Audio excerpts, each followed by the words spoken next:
Olá, irmãos. Boa noite para vocês. Hoje nós vamos, na continuação daquilo que tem sido trabalhado, falar sobre Atos capítulo 22. A gente estava viajando esses dias, né? Acompanhamos a distância. A gente viu, inclusive, que o Enio, acho que na semana passada, passou um mapinha aqui, falando sobre as viagens de Paulo, né? É bem legal, bem interessante. Uma das coisas que eu estava pensando sobre essas viagens é como, quando a gente olha o mapa, a gente vê distâncias que parecem ser grandes, mas toda aquela região é muito pequena. As viagens de Paulo são grandes para o mundo da época, mas para o mundo de hoje, onde a gente viaja, igual nós fomos para o Nordeste, nós viajamos 5.000 quilômetros. Às vezes eu acho que a gente viaja mais do que uma pessoa viajaria naquela época. Mas naquela época não era tão simples, né?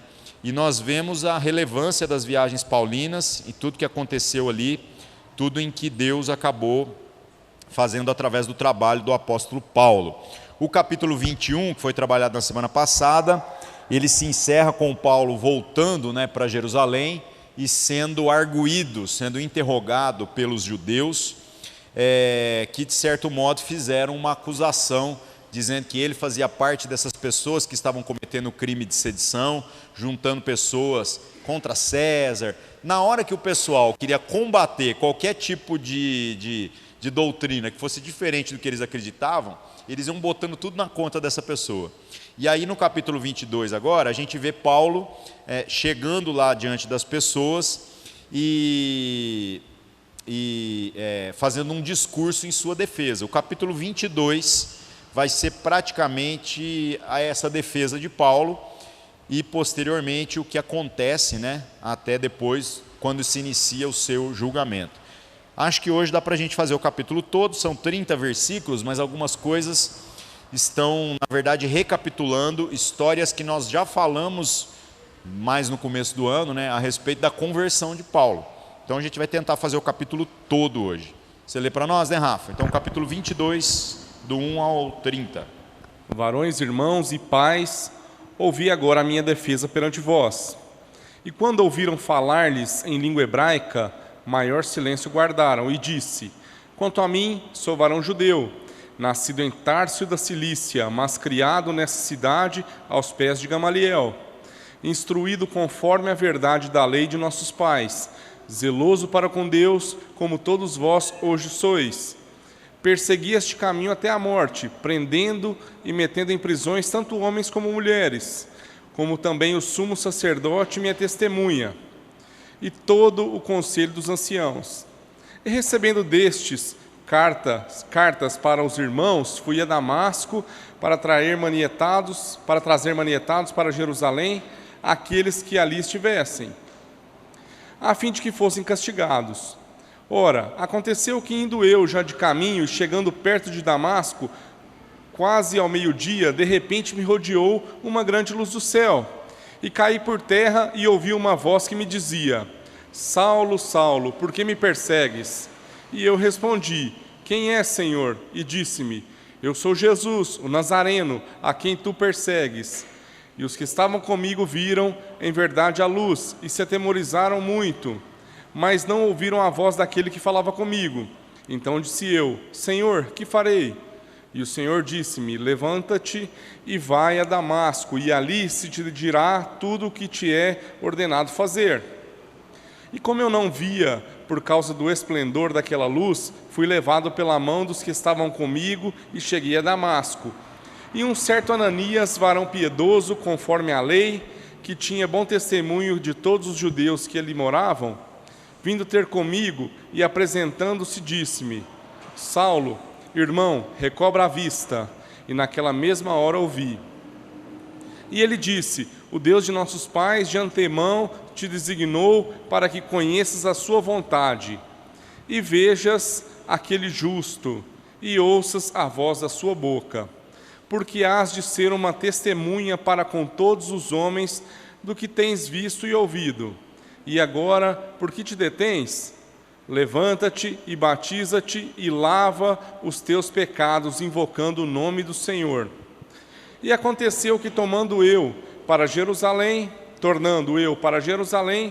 quando orava no templo, fui arrebatado para fora de mim, e vi aquele que me dizia: Dá-te pressa e sai apressadamente de Jerusalém, porque não receberão o teu testemunho acerca de mim.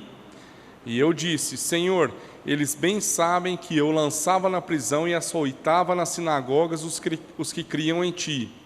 E quando o sangue de Estevão, tua testemunha, se derramava, também eu estava presente, e consentia na sua morte, e guardava as vestes dos que o matavam. E disse-me: vai, porque hei de enviar-te aos gentios de longe. E ouviram-no até esta palavra, e levantaram a voz, dizendo: tira da terra um tal homem, porque não convém que viva. E clamando eles, e arrojando de si as vestes, e lançando pó para o ar, o tribuno mandou que o levassem para a fortaleza, dizendo que o examinassem com açoites, para saber que por causa assim chamavam contra ele. E quando estavam atando com correias, disse Paulo ao centurião que ali estava: é-vos lícito açoitar um romano sem ser condenado? E ouvindo isso, o centurião foi e anunciou ao tribuno, dizendo: vê o que vais fazer, porque este homem é romano. E vindo o tribuno, disse-lhe: dize-me, és tu romano? E ele disse: sim. E respondeu o tribuno: eu com grande soma de dinheiro alcancei este direito de cidadão. Paulo disse: mas eu sou de nascimento. E logo dele se apartaram os que o haviam de examinar, e até o tribuno teve temor, quando soube que era romano, visto que o tinha ligado. No dia seguinte, querendo saber ao certo a causa por que era acusado pelos judeus, soltou das prisões e mandou ouvir os principais dos sacerdotes e todo o seu conselho, e trazendo Paulo, o apresentou diante deles. Isso aí, muito bom. Então, gente, voltando no verso 1, a gente vê aqui então o apóstolo Paulo começando a sua defesa, né, perante todos esses judeus, no capítulo 22, né, e algumas particularidades aqui chamam muito a atenção da gente, alguns elementos culturais da época, que às vezes numa leitura superficial vai passando desapercebido, né. Então ele vem e fala: varões, irmãos e pais, ouvi agora a minha defesa perante vós. No verso 2 diz: quando ouviram falar em língua hebraica, maior silêncio guardaram. Nós falamos aqui em algumas semanas sobre esse costume do mundo antigo. Quando se juntava pessoas em auditórios e tudo mais, não havia microfone, não havia uma estrutura adequada para que as pessoas pudessem falar em grupos. Por conta disso, entre os hebreus e também entre os gregos, havia um costume de que aquele que fosse falar ou levantar a mão, todas as demais pessoas se silenciavam. Eu acho que isso não funciona para a gente hoje de forma nenhuma, né? Nós gostamos de falar todo mundo ao mesmo tempo, mas para a cultura da época isso era muito normal. O que o texto aqui chama a atenção é o fato de Paulo, ao falar para essas pessoas, ele fala na língua hebraica. Na verdade, a língua hebraica, ele não está falando em hebraico aqui, ele está falando a língua do povo hebraico na época, que é o aramaico, é a língua que Jesus falava, que era conversado usualmente naquela ocasião, né? E o que acontece? Ao falar essa língua, ele consegue despertar a atenção dessas pessoas, porque nós temos que entender que entre Paulo ser aquela pessoa que perseguia a igreja e este Paulo que voltou agora, já se passaram muitos anos.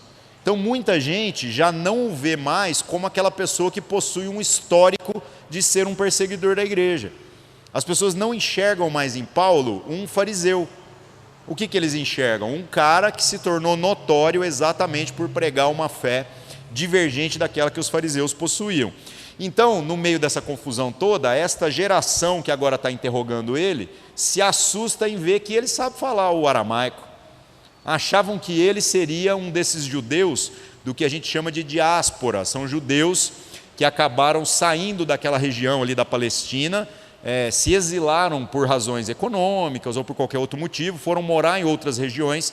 Estes judeus, como eles estão no mundo onde o idioma principal é o grego, é a língua oficial do império, e como todo mundo começa a falar grego em todos os lugares, é muito natural que os seus filhos sejam criados falando duas línguas, mas os filhos dos seus filhos dificilmente aprendem a língua dos seus avós. Isso acontece muito, até na nossa cultura a gente vê isso demais. Então, meu bisavô, quando veio da Itália, falava italiano. Aí a minha avó falava italiano, a minha mãe não fala nada. Minha mãe não sabe absolutamente nada. Então, na terceira geração, isso é muito comum. Como a dominação romana já tinha ali várias décadas, então provavelmente era isso que havia acontecido. Estes judeus que não vivem ali na região da Judéia, seria natural que eles não falassem o aramaico, que eles falassem apenas o grego, só que o Paulo surpreende todo mundo. Ele fala aramaico fluentemente, e isso já faz com que todo mundo preste atenção. Fala, opa, tem algumas coisas sobre esse homem aqui que nós não sabemos, né? Então ele fala grego fluente e ele fala aramaico, a língua hebraica vigente ali naquela ocasião. Aí verso 3, ele começa o seu discurso, diz assim: quanto a mim, sou varão judeu, nascido em Tarso da Cilícia, e nesta cidade criado aos pés de Gamaliel, instruído conforme a verdade da lei de nossos pais, zeloso para com Deus, como todos vós sois hoje. É incrível como Paulo aqui tenta ganhar a simpatia dos seus acusadores. A construção do argumento dele basicamente é: olha, vocês são judeus? Eu também. Vocês são aqueles que acreditam no ensino, na tradição do Sinédrio, principalmente da linha dos fariseus, que é o grupo mais, como é que a gente diz, mais conservador de ensinamentos e tudo mais zelosos da lei? Sim, então, eu sou discípulo do Gamaliel.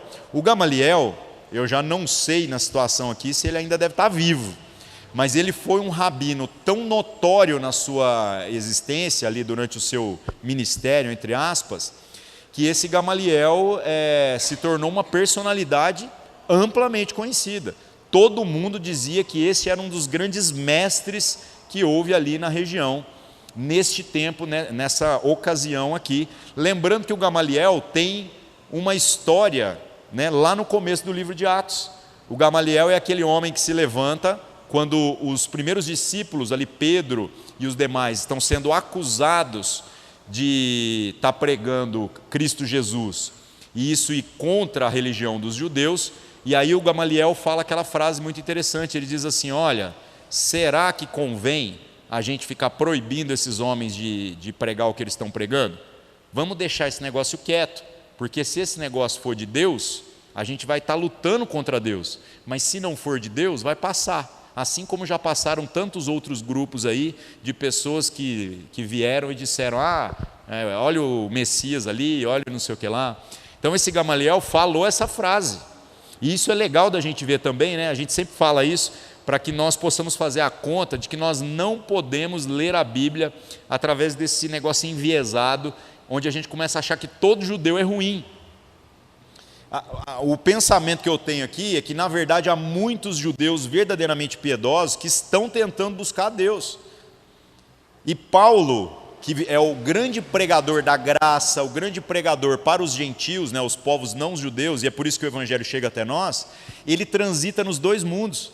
Quando ele está com os gentios, ele come de tudo, come o que aparecer, carne de porco, blá, blá, blá, sem problema nenhum. Mas quando ele está junto com o seu povo, ele é o que faz votos, que raspa a cabeça, ele é o circuncidado, ele vai no templo, ele guarda o sábado, ele faz tudo o que tem que fazer. Por que ele não nos ensina a fazer todas essas coisas? Porque ele entende que isso não é para nós, isso é para o povo judeu, debaixo de uma promessa específica, segundo a tradição que receberam.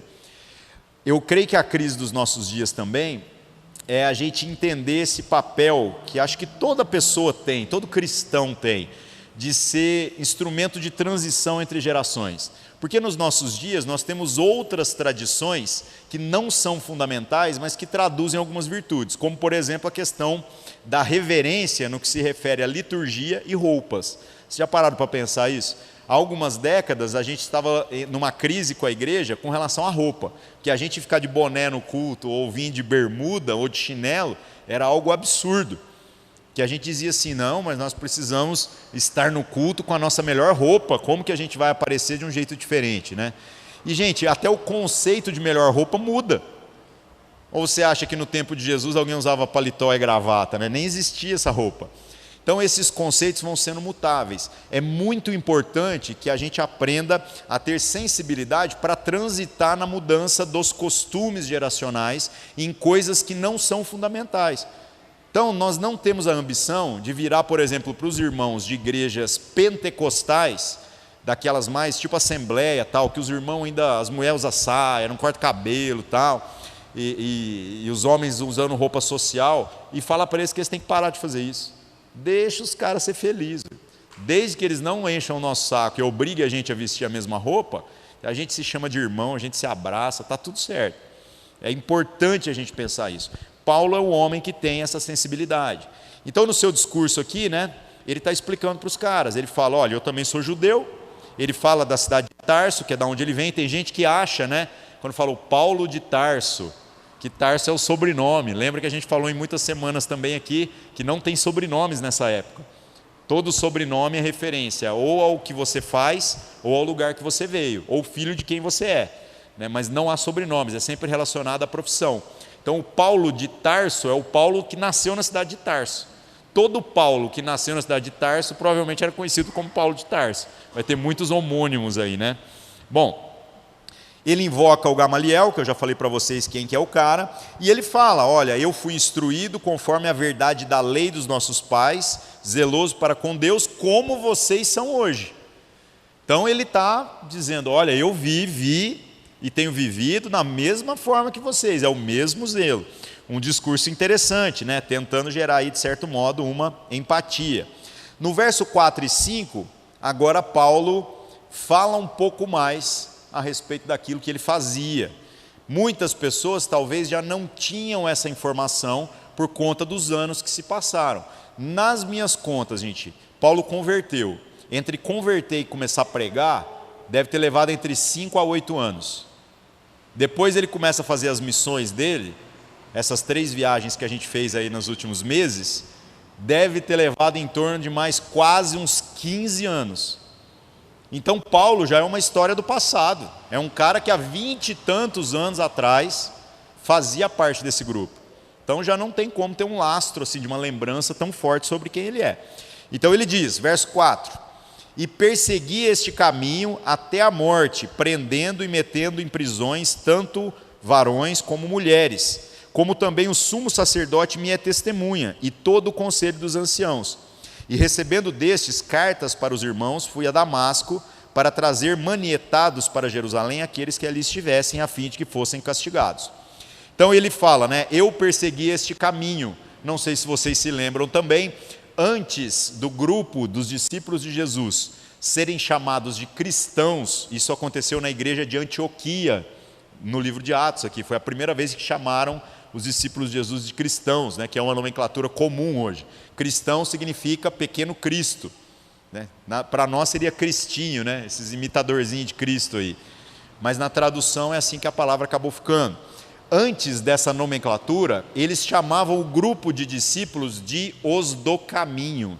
São esses que ensinam o caminho. Então, em algumas Bíblias, é normal que quando fale sobre esse caminho, venha o C maiúsculo, né, se referindo. Na minha aqui está minúsculo.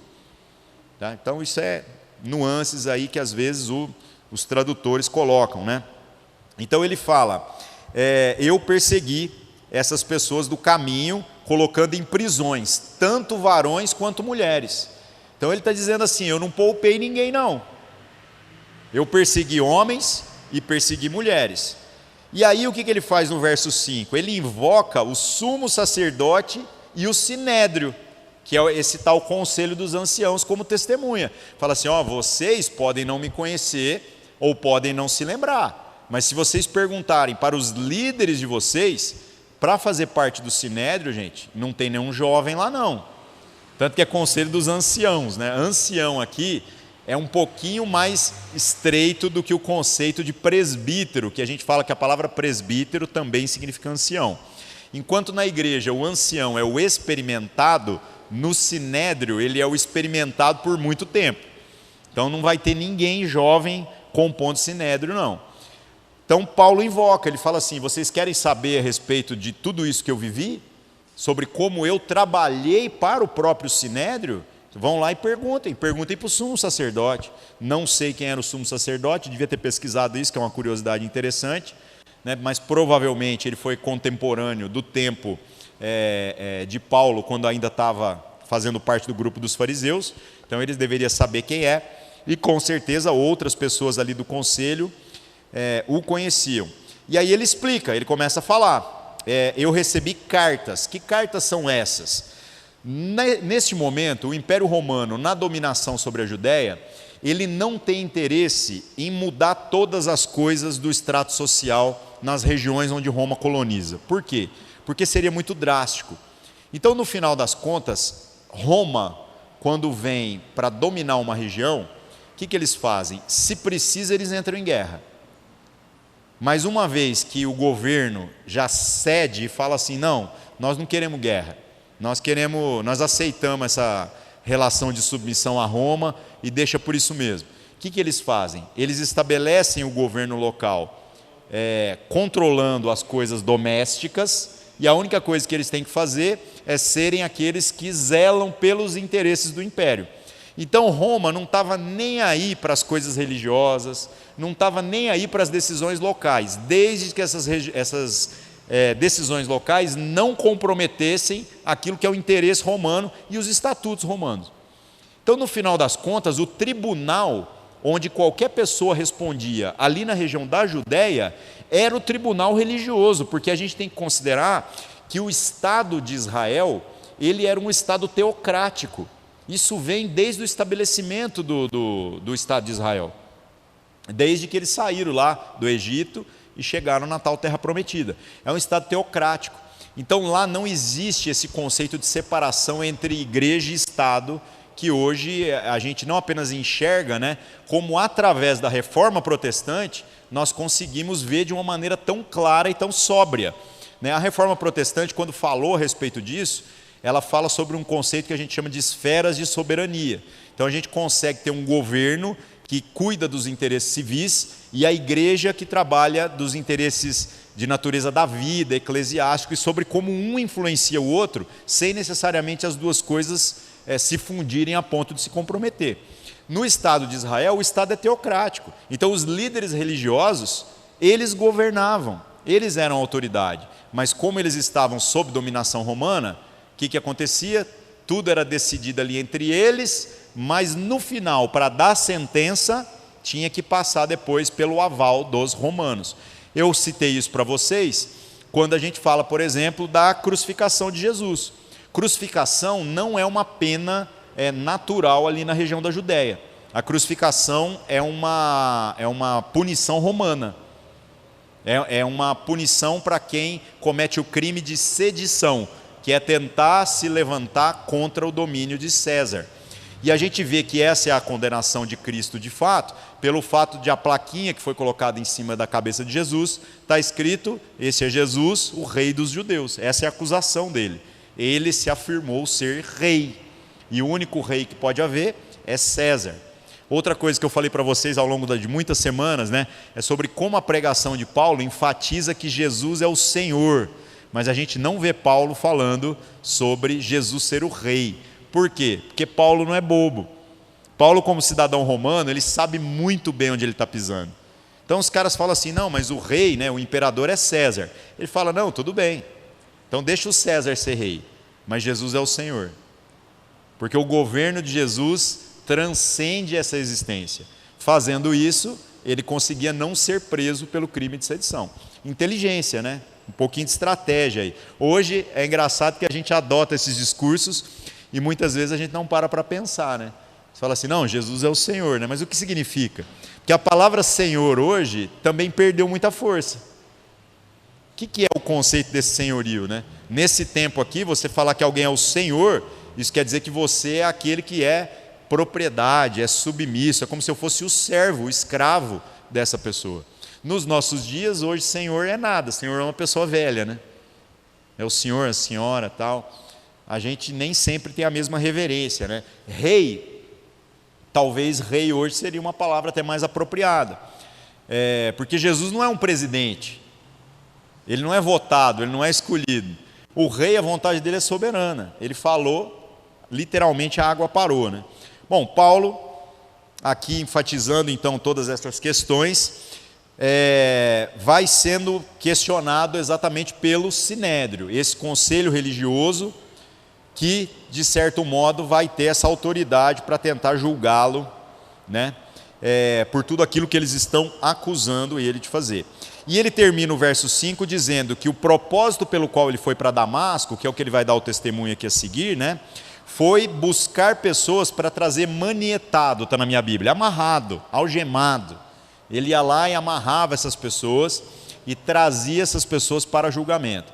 Só que, meus irmãos, como Paulo recebeu cartas de extradição, então ele chegava num lugar, mostrava essas cartas para um soldado romano, o soldado ia lá para executar essa extradição. Pegava essas pessoas, amarrava e levava. Só que existem duas classes, duas categorias de cidadãos no mundo: os cidadãos romanos e o resto. O resto é tratado igual lixo. Então essa conversa de que eu fui lá para prender pessoas, né, é a verdade do que as cartas diziam, mas na prática eles faziam muito mais do que isso. Muitas pessoas eram torturadas e muitas pessoas eram inclusive mortas. Tanto que o apóstolo Paulo vai falar sobre isso agora, dando o seu testemunho com relação ao Estevão, que nós falamos que é o primeiro mártir da igreja, né? O primeiro que morreu por defender a sua fé. Bom, verso 6, do verso 6 aqui até o verso 16, ele basicamente vai só repetir aquilo que nós já falamos no começo do livro de Atos. Então diz lá, né? Aconteceu que indo eu já de caminho, chegando perto de Damasco, quase ao meio-dia, uma luz me rodeou, uma grande luz do céu. Caí por terra e ouvi uma voz que dizia: Saulo, Saulo, por que me persegues? E eu respondi: quem é, Senhor? Eu sou Jesus, o Nazareno, a quem tu persegues. E os que estavam comigo viram em verdade a luz e se atemorizaram muito, mas não ouviram a voz daquele que falava comigo. Então disse eu: Senhor, que farei? E o Senhor disse: levanta-te, vai a Damasco, e ali se dirá o que te é ordenado fazer. Como eu não via por causa do esplendor daquela luz, fui levado pela mão dos que estavam comigo e cheguei a Damasco. Verso 12. E certo Ananias, varão piedoso conforme a lei, que tinha bom testemunho de todos os judeus que ali moravam, vindo ter comigo e apresentando-se, disse-me: Saulo, irmão, recobra a vista, e naquela mesma hora eu vi. Eu queria chamar a atenção desse trecho até o 13 aqui, a ênfase que ele coloca no testemunho do Ananias. Então, quando ele fala sobre a visão que ele teve, que ele ouviu então esse Jesus falando com ele, chamando ele pelo nome, as outras pessoas não presenciaram aquilo lá, então foi uma coisa de natureza sobrenatural. Ele ficou cego, ele foi conduzido até a cidade de Damasco, onde ele estava indo, e no meio desse processo ele fala: aí apareceu um sujeito chamado Ananias, né, um certo Ananias. Só que, mais uma vez, ele tentando fazer uma construção, mostrando que, na verdade, a experiência dele com Deus não é um outro Deus, é o mesmo Deus dos judeus. Ele tenta fazer uma conexão entre a experiência religiosa que um judeu daquela época tem e aquilo que é o evangelho que ele está pregando. Tanto que ele fala assim: esse certo Ananias, varão piedoso, hein? Então não é qualquer homem, é um homem piedoso, segundo o conceito de vocês, porque ele vive conforme a lei. Então, não é qualquer um, hein? Esse cara que veio para recobrar a vista em mim ali, é um varão piedoso, é um homem que vive segundo a lei, de bom testemunho de todos os judeus que ali moravam. Então ele está enfatizando: olha, eu não estou trazendo nada novo, é a mesma coisa. Verso 14, e ele disse: o Deus de nossos pais de antemão te designou para que conheças a sua vontade e vejas aquele justo e ouças a voz da sua boca, porque hás de ser sua testemunha para com todos os homens do que tens visto e ouvido. E agora, por que te detens? Levanta-te, batiza-te, lava os teus pecados, invocando o nome do Senhor. O que eu queria chamar a atenção também aqui, né, é sobre como nós vemos os desígnios de Deus se apresentando na vida de Paulo de uma maneira muito explícita. Muita gente fica assim: então o quanto na minha vida essa relação que eu vou ter com Deus é fruto do meu próprio esforço. Gente, que esforço que Paulo fez para conseguir encontrar Jesus? Paulo não queria saber de Jesus, ele queria Deus, mas ele queria servir Deus segundo a sua tradição e segundo o seu entendimento, e não segundo aquilo que era a própria vontade de Deus. Então aqui o Ananias fala para ele, fala assim, o Deus dos nossos pais, então é o mesmo Deus, ele de antemão te designou, ou seja, você já estava preparado, colega. E isso é importante para quê? Para que no nosso coração haja descanso, viu, gente? Porque às vezes na nossa caminhada, muitas vezes a gente fica assim, onde está Deus? Ou o que está faltando eu fazer para que eu consiga alcançar determinado favor da parte de Deus? Ou o que eu preciso fazer para ser salvo? Enquanto que a grande resposta é, nós não precisamos fazer nada dessas coisas. Nós precisamos apenas ser aquilo que Deus já de antemão preparou para que a gente fosse. Então se Deus agora, quando eu leio a Bíblia, está me chamando de filho, eu devo viver como Deus está dizendo que eu sou. Mesmo que eu, olhando no espelho, não veja aquilo que a Bíblia está dizendo que eu sou. Então temos que acreditar, isso é fé, naquilo que a Escritura está trazendo para nós. Paulo aqui, imagina o tamanho da surpresa, porque ele não é um pecador qualquer, ele é um perseguidor da igreja. Ele estava lá para perseguir, prender e até mesmo matar algumas pessoas que seguiam a Jesus. Paulo escolheu Jesus? É uma ilusão, né? Porque às vezes a gente fala isso, né? Não, porque quando eu escolhi Deus, boa sorte com essa sua escolha, irmão. Eu não consigo ver Paulo escolhendo nada aqui, muito pelo contrário. Como se Jesus fosse lá e derrubasse o Paulo e arrastasse ele até o lugar onde ele deveria estar. E nas palavras, do Ananias que está lá atrás, aqui ele fala, há de ser sua testemunha. Mas lá no começo do livro de Atos fala assim, você vai ver o quanto lhe custará me servir. Então Paulo já se converte debaixo de uma promessa de tipo assim, você vai agora ser meu. E isso vai te custar muito caro.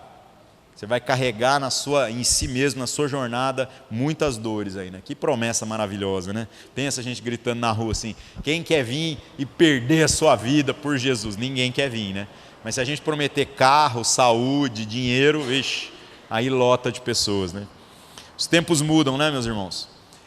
Verso 17.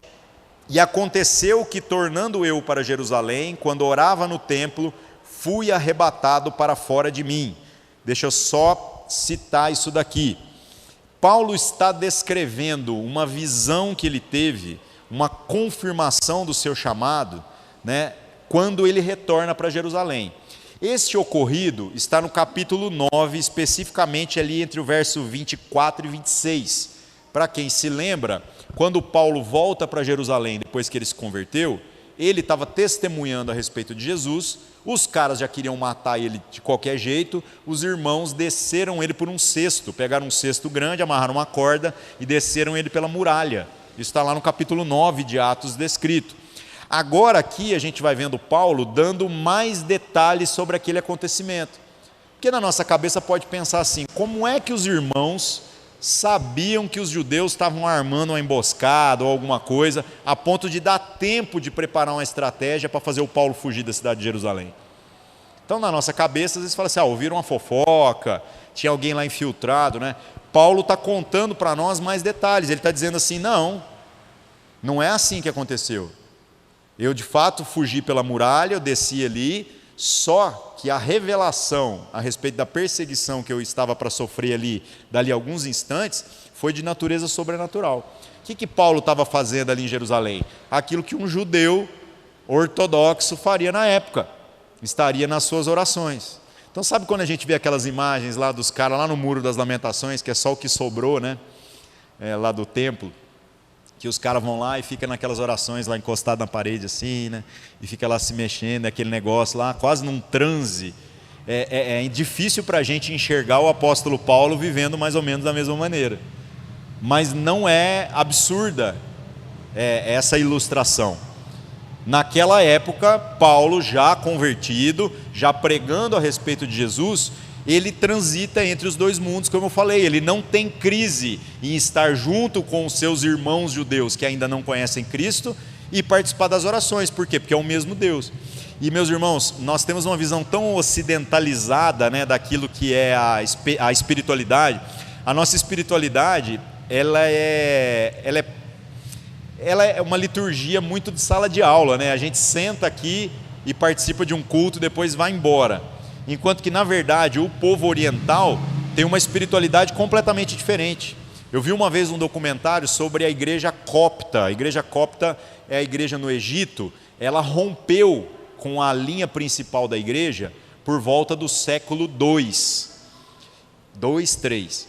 E como ela rompeu naquela ocasião, antes da igreja se tornar o que a gente chama de catolicismo romano, né, ela rompeu por divergências doutrinárias. E acabou que foi muito bom esse rompimento, por quê? Porque quando chegou a Reforma Protestante, houve muitas acusações de que a Bíblia havia sido adulterada. O cânon da Bíblia fechou no século 3 para 4. Fechou do jeito que a gente está aqui. E a Reforma Protestante ainda reviu algumas coisas que foram adicionadas lá no Antigo Testamento, né, que são alguns livros que não comprometem nada, não alteram nada, mas que não faziam parte do cânon original, né? E a Reforma Protestante, nessa ocasião, muitas pessoas diziam assim, mas que garantia nós temos que a Bíblia não foi adulterada? E uma das garantias que a gente tem é de que quando você pega esse povo copta e pega as versões que eles têm da Bíblia, que nunca andou junto com o catolicismo, você vai ver que a Bíblia que eles têm é absolutamente a mesma. Isso é uma prova de natureza histórica que a Bíblia não passou por adulterações. Porque esse grupo nunca flertou com o romanismo, com essa linha da igreja que se tornou a igreja romana. Então é muito legal isso, né? Quando aparece aquelas pessoas falando, na Idade Média, não sei quem adulterou, Constantino. Isso foi antes de Constantino, gente. Então que a gente saiba olhar algumas críticas que o pessoal está fazendo aí, porque tem muita gente falando um tanto de coisa, mas não vai pesquisar para ver. Mas voltando na ideia da igreja copta, a igreja copta, eu vi um documentário que a igreja existe até hoje, lá no Egito. Aliás, sofrem perseguição. Outro dia botaram fogo numa dessas igrejas lá. Aí essas igrejas, você olha, eles têm prédios bem legais, alguns escavados em pedra, umas coisas bem diferentes, né? E aí eu vi um cara lá que estava lendo e meditando na palavra. Era impressionante, ele estava com uma biblona aberta assim nas pernas, sentado na janela. Então pensa numa janela de uma catedral grandona, mas não tinha vitral. Ele estava sentado lá na janela. E aí ele com as pernas cruzadas assim, com o texto aberto, e aí era muito engraçado. Ele lia um salmo, lia tipo assim, um versículo, e aí ele fechava os olhos e começava a ficar assim, ó. E aí ele fazia as orações dele. Eu falei, nossa, é inconcebível para nós, né? Quando a gente fala sobre meditar na palavra, será que a gente tem consciência de que às vezes é algo mais parecido com aquilo do que apenas ler o texto e pensar um pouquinho nos nossos dias? Estou dizendo assim, você pegar um salmo mesmo, né? E falar, o Senhor é meu pastor, nada me faltará. E depois você orar em cima disso. Seria uma experiência diferente. Você tirar um tempo em algum lugar onde você está confortável ali e orar e falar, Deus, sua palavra diz que o Senhor é meu pastor. Então agora eu preciso começar a falar um monte de coisa aqui. Porque eu acho que eu não tenho vivido de maneira coerente com o que a sua palavra está dizendo. A sua palavra está dizendo que nada vai me faltar. E no entanto eu estou no desespero quando me faltam as coisas que eu quero. E estou agoniado quando não me faltam as coisas que eu não quero. Porque o texto diz que nada me faltará, né? Então não vai faltar nem coisas boas e também não vai faltar coisas ruins, né? O que realmente interessa é que o Senhor é meu pastor. Aí, então pensa, daria para você pegar um salmo e meditar durante dias e dias. É mais ou menos o que a gente está tentando fazer aqui. A gente às vezes tem que meditar bastante para preparar, para a gente mastigar e pensar naquilo tudo. Então a nossa espiritualidade é uma espiritualidade diferente, né? Está errado? Não é que está errado, né, irmãos? Mas é que podia ser mais, podia ser algo mais rico, mais profundo. Bom, continuando aqui, falei do Ananias, né? Verso 17, é o que a gente leu. Verso 18, e vi aquele que me dizia, dá-te pressa e sai apressadamente de Jerusalém, porque não receberão o teu testemunho acerca de mim. E eu disse, Senhor, eles bem sabem que eu lançava na prisão e açoitava nas sinagogas os que criam em ti. E quando o sangue de Estevão, tua testemunha, se derramava, também eu estava presente e consentia na sua morte, e guardava as vestes dos que o matavam. E disse-me, vai, porque hei de enviar-te aos gentios de longe. Então, o Paulo aqui está explicando a visão, né, que Jesus falou com ele, falou para ele sair fora, porque os caras não vão ouvir a pregação dele, e fala que é para ele ir embora, porque ele vai ser enviado para os gentios. Essa informação, como eu já disse para vocês, é nova. A única coisa que a gente sabia é que ele foi descido por um cesto. O que eu queria chamar a atenção aqui está no verso 20. O verso 20 diz assim: quando o sangue de Estevão, sua testemunha, se derramava, também eu estava presente e consentia na sua morte, e guardava os vestidos do que os matavam. A palavra no original em grego do livro de Atos, que foi traduzida por testemunha, é a mesma palavra que está traduzida em outros lugares por mártir. E é engraçado que a gente falou isso quando nós citamos o testemunho do Estevão. A gente falou assim: Estevão é o primeiro mártir da igreja, o primeiro que morreu por causa da sua fé. A essência dessa palavra é muito interessante, porque no original, no seu sentido original, mártir é testemunha. Agora, por conta de Estevão ter testemunhado com a sua vida, é que a palavra ganhou na tradição cristã esse novo significado. Hoje, quando a gente fala assim, o fulano é um mártir da Inconfidência Mineira, o Tiradentes, né? É um mártir da Inconfidência Mineira. Às vezes a gente pensa que essa palavra mártir sempre foi uma pessoa que foi lá e deu a sua vida. Não, isso é parte da tradição cristã. Porque chamar alguém de mártir era a mesma coisa que chamar de testemunha. Mas por conta do testemunho com a própria vida do Estevão, a palavra mártir foi ressignificada. Por isso que os tradutores, pelo menos aqui na minha Bíblia, ao fazer essa correspondência, colocaram Estevão, não colocou teu mártir, que seria uma tradução ao pé da letra, colocou tua testemunha. Por quê? Porque como as palavras mudam o sentido com o passar dos séculos, né? Já mudam com anos e décadas, imagina séculos. Então eles tentaram colocar uma palavra que seja mais fiel à ideia. Então é testemunha e não necessariamente mártir no sentido de morrer. Bom, verso 22, aqui começa a atitude típica dos judeus diante de todas as coisas. Gente, os judeus eram um povo assim, né? Muito religioso e tal. Mas a gente vê uns costumes que também são muito diferentes para nós. Por exemplo, quando alguém fala uma heresia, eles rasgam as suas roupas, assim, rasga até no meio aqui as roupas, né? É uma heresia isso. Quando eles estão arrependidos, eles catam a terra do chão e jogam na cabeça. Isso é sinal de arrependimento. Vestir uma roupa de pano de saco e sair para a rua, isso é sinal de arrependimento. Aqui a gente vê mais um dos costumes dos judeus, né, que são essas coisas sempre exageradas, sempre muito para aparecer, né? Porque se uma pessoa está verdadeiramente arrependida, gente, ela precisa ficar mostrando isso para os outros? Ou será que isso não deveria ser algo para ela resolver ela com Deus, né? Então o que acontece? Verso 22, ouviram-no até esta palavra e levantaram a voz dizendo, tira da terra tal homem, porque não convém que viva. Qual palavra? Até qual palavra eles ouviram? Até quando ele disse que Jesus disse, eis que vou enviar-te aos gentios. Quando Paulo falou, então até aqui ele vinha construindo bonito. Eu sou da mesma tradição que vocês, sou discípulo do melhor mestre que já teve aí na nossa geração, né? O cara lá que recobrou minha vista também é um judeu piedoso, está tudo dando certo. Mas aí ele fala, então, mas o Jesus, que é este varão enviado por Deus e tal, ele ainda nem pregou, hein? Falou que é para eu ir para os gentios. Aí os caras virou o bicho. E o que eles fizeram? Começaram a gritar, tira da terra tal homem, mata esse cara. Porque um judeu simpatizar com um estrangeiro era uma coisa absurda. Então, gente, a gente vai vendo como que a obra do Evangelho, né, principalmente essa quebra desse monopólio da fé entre o povo judeu e agora o Evangelho ser pregado no mundo todo, é uma quebra de paradigma, né? O judeu, ele não queria só ser o povo de Deus, ele queria que mais ninguém fosse. É uma arrogância, né? É algo que, graças a Deus, isso foi quebrado. Aí no verso 23, e clamando eles e arrojando de si os vestidos e lançando o pó para o ar, o tribuno mandou que o levassem para a fortaleza, dizendo que o examinassem com açoites, para saber por que causa assim clamavam ele.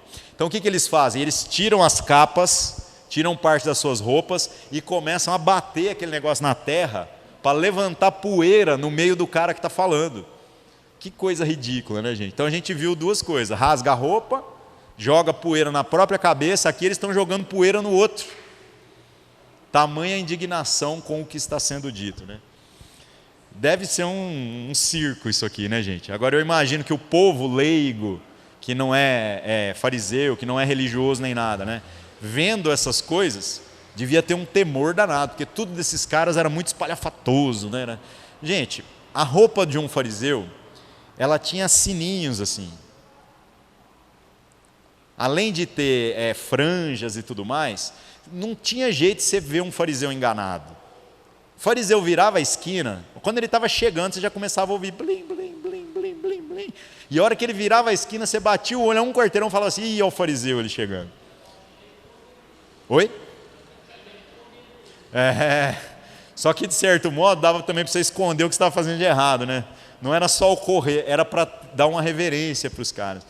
E é ridículo isso, né? Muita gente não percebe que boa parte dos costumes que a gente acabou adotando posteriormente na igreja, como sinal de reverência, eu falo estola sacerdotal e tudo mais, é algo que ficou ali no meio termo. Não é o que tinha no Antigo Testamento, mas também não é o que os fariseus faziam, né?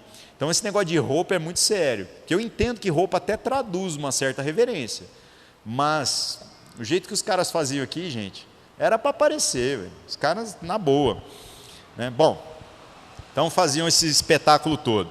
O verso 24, né, fala que o tribuno ali, o comandante, né, tribuno é o nome que era usado ali pelos romanos, já mandou pegar ele, lembrando que o exército romano trabalha em parceria com o Sinédrio. O Sinédrio governa sob tutela romana, mas quem executa mesmo a polícia é o romano, é o soldado romano. O único lugar onde tem uma polícia dos próprios judeus é dentro do templo. Porque aí quem cuida das coisas lá dentro tem uma polícia do próprio templo, né? Mas ela não tem poderes civis, ela só julga coisas que acontecem ali dentro. Então esse tribuno é algum romano que está ali mancomunado, né, sobre ali junto na mesma autoridade que os judeus, e por fim pega o Paulo e fala, vamos levar o cara para Fortaleza, vamos levar o cara para o lugar onde vai ser tratado os presos, né?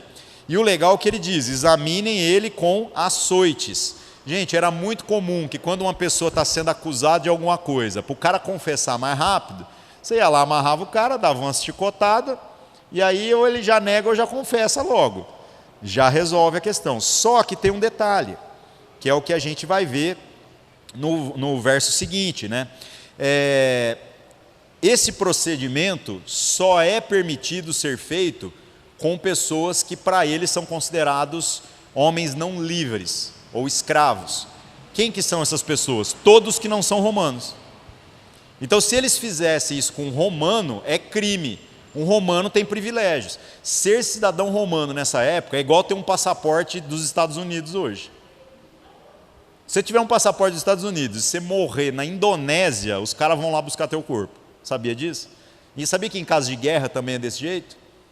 Eles falam assim, nós não deixamos corpo de cidadão americano em outras nações, em caso de guerra, em caso de acidente, essas coisas. O governo faz questão de trazer para que seja sepultado em solo americano. Nem que seja um pedacinho, um sapato que sobrou, mas eles dão um jeito de fazer esse negócio. Então era tipo ter um passaporte dos Estados Unidos, entendeu? O seu governo te defende. E ser de outra nacionalidade, sob domínio romano, é a mesma coisa que não ser nada. É a mesma coisa que você não ter direito nenhum.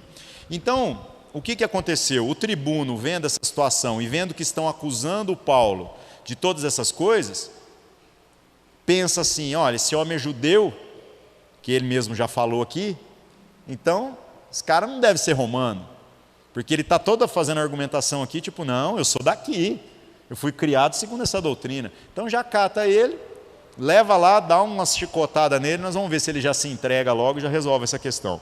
Aí o Paulo apela, no verso 25. Quando o estavam atando com correias, disse Paulo ao centurião que ali estava, é-vos lícito açoitar um romano sem ser condenado? E ouvindo isso, o centurião foi e anunciou ao tribuno, ao comandante, dizendo, vê o que vais fazer, porque este homem é romano. O centurião, gente, já tremeu nas bases. Por quê? Toda punição sob os romanos é muito olho por olho, dente por dente. Quando a gente falou sobre as prisões, eu não sei se vocês se lembram, eu falei que quando o carcereiro deixa um preso escapar, como que é a punição? Ele cumpre a pena no lugar do preso. Então, se a pena era de morte, ele vai ser morto no lugar do preso. Se a pena é 30 anos de cadeia, ele vai ficar 30 anos na cadeia no lugar do preso. Tudo era muito desse jeito. Então, Então qual é o medo aqui do centurião? O centurião é um líder de pelo menos 100 soldados. Então não é um soldado reba. Já é alguém de uma posição privilegiada dentro da hierarquia do exército romano.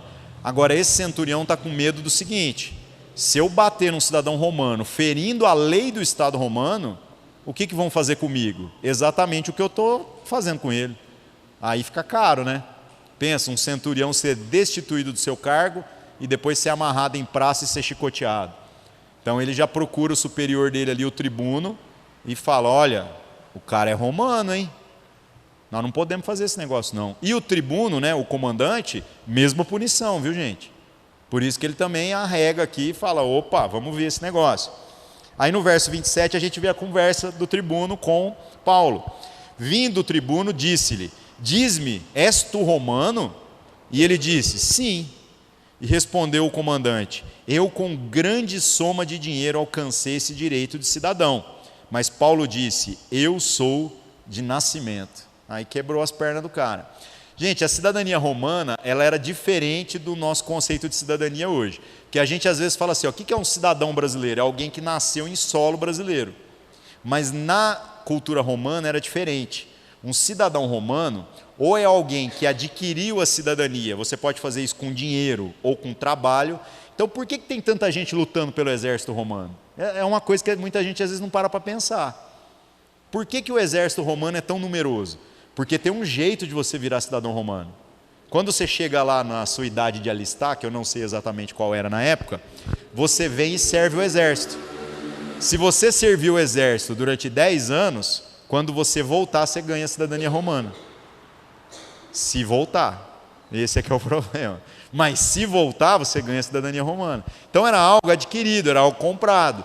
Exatamente por conta disso, gente, num mundo onde todo mundo passa fome, onde a vida é difícil, é um sonho de ascensão. Um jovem que está na miséria fala: se eu entrar para o exército romano, eu vou ter roupa, eu vou ter cama e vou ter refeições. E se der certo e eu não morrer, eu viro cidadão romano. É muito privilégio, né? Por isso que o povo aderia ao exército em peso, né? Bom, o que aconteceu? O cara fala que ele comprou, o tribuno comprou, ele pagou com muito dinheiro.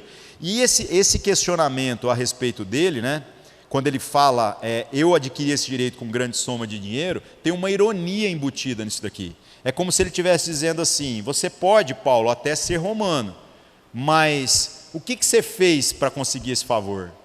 Você fez algum serviço sujo? Você era um mercenário? Se uma pessoa fosse incumbida de uma missão militar específica, que envolvesse grande risco, isso podia ser negociado. Pode ser que o cara foi numa guerra e ele se tornou o grande herói da guerra, ele ganhava a cidadania imediatamente. É uma coisa bem arbitrária ali, né?